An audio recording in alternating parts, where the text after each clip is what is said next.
What's up, everyone? It has been a long time coming, especially since I promised a video last Wednesday.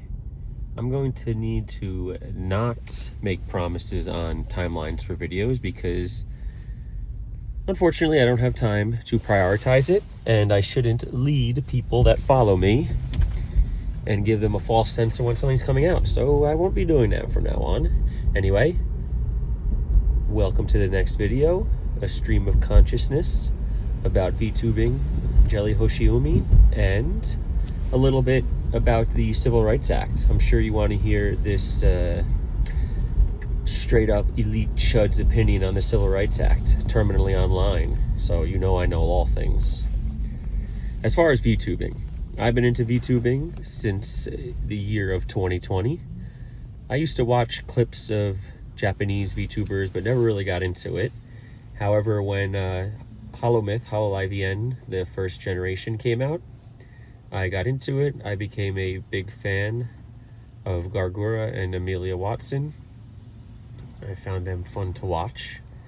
I watched Gargura's debut stream live, and then over time I found other VTubers I enjoyed watching. Pikami was the next one I really got into, and I stayed into her even when she became Henya, became interested in Phase Connect, especially during the Hogwarts Legacy drama that happened with Pikami. Got into Pipkin Pippa, as well as Jelly Hoshiumi when Phase Invaders came out.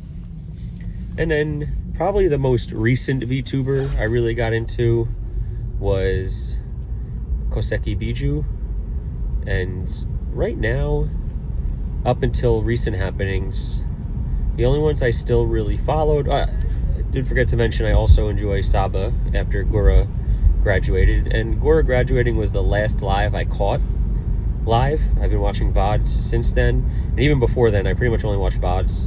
I don't really have time to keep up with that.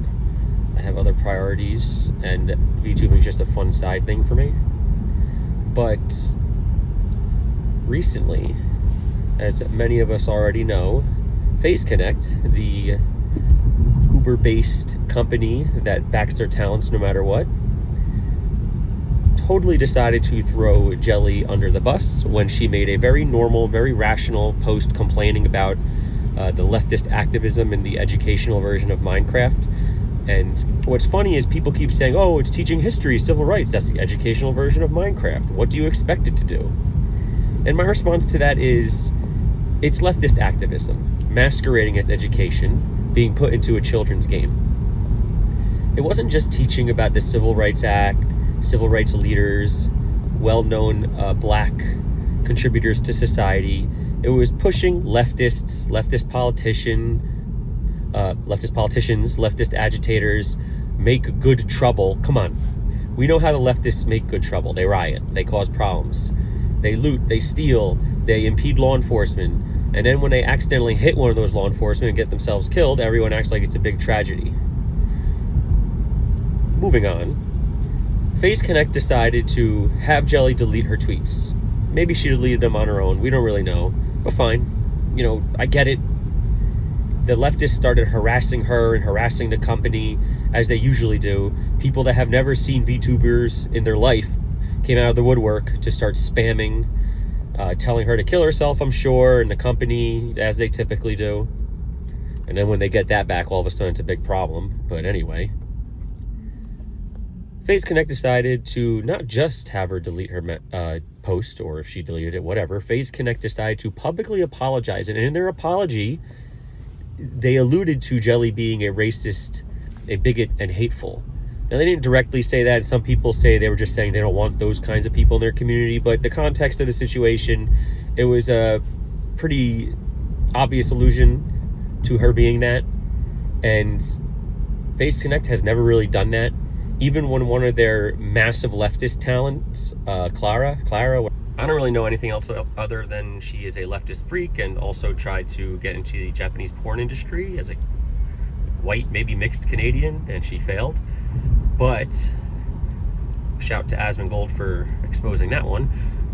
But she had sniped talents, including Jelly, because she didn't like that Jelly would call out women for nonsense. And she also, on her private account, was cheering the death of Charlie Kirk. People say, oh, Face Connect can't do anything about that. It's her personal account. But she was also sniping talents from her personal account. So yeah, Face Connect could have done something. But they chose not to. It's my belief that Clara either is close to someone high up, is banging someone high up, or now that she's graduated, which was definitely the plan the whole time, is now high up in Face Connect.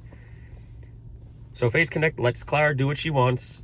Leftists can harass Face Connect and they'll grovel and give apologies. They'll throw Jelly under the bus after calling Jelly an island monkey, by the way. She's supposedly Southeast Asian, and I'm not someone that minds racist, playful banter between friends and co-workers, I guess.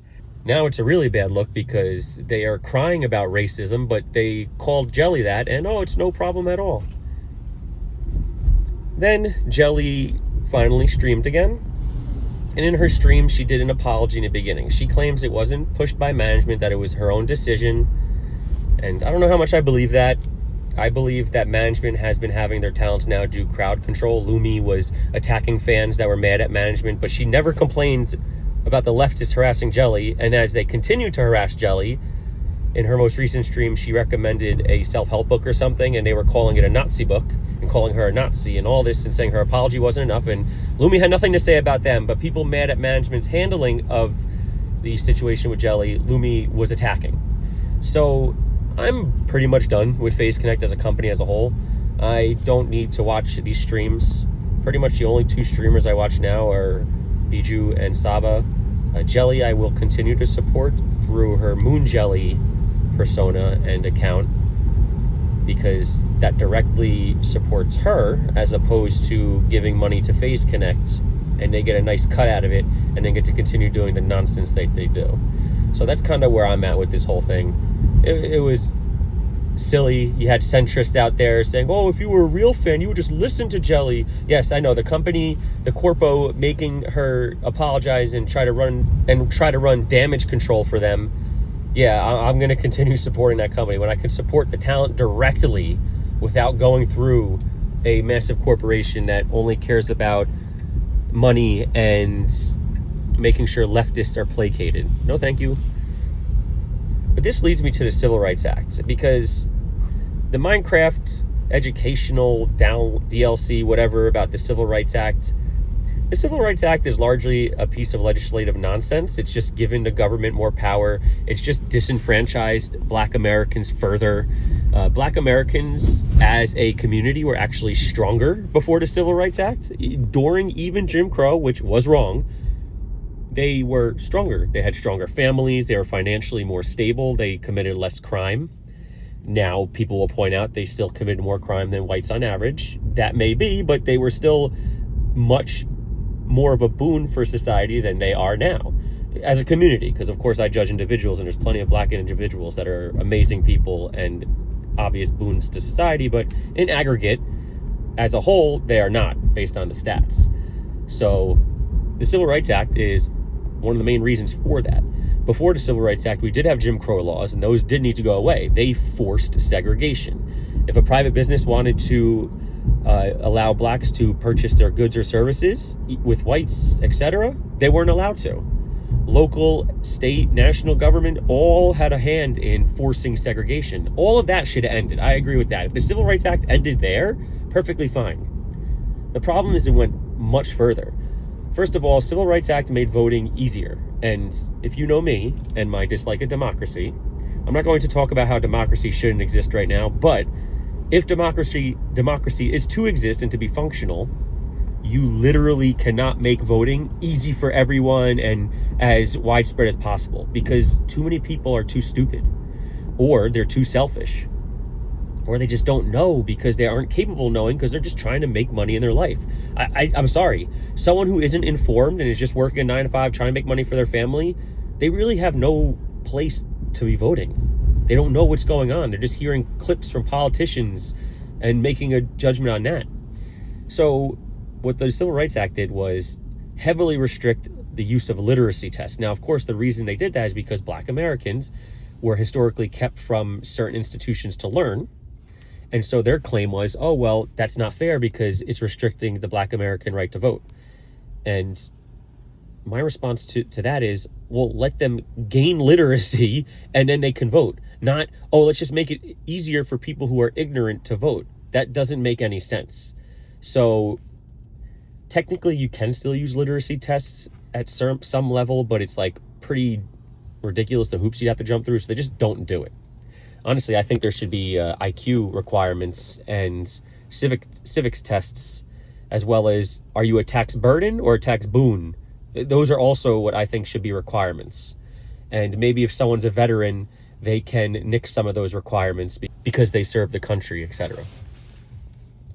The other thing the Civil Rights Act did as far as employment, which most of us know, is that the Civil Rights Act made it so you cannot discriminate based on race. And there's other protected classes, but we're focusing on race here. You cannot discriminate based on race when hiring, when providing services.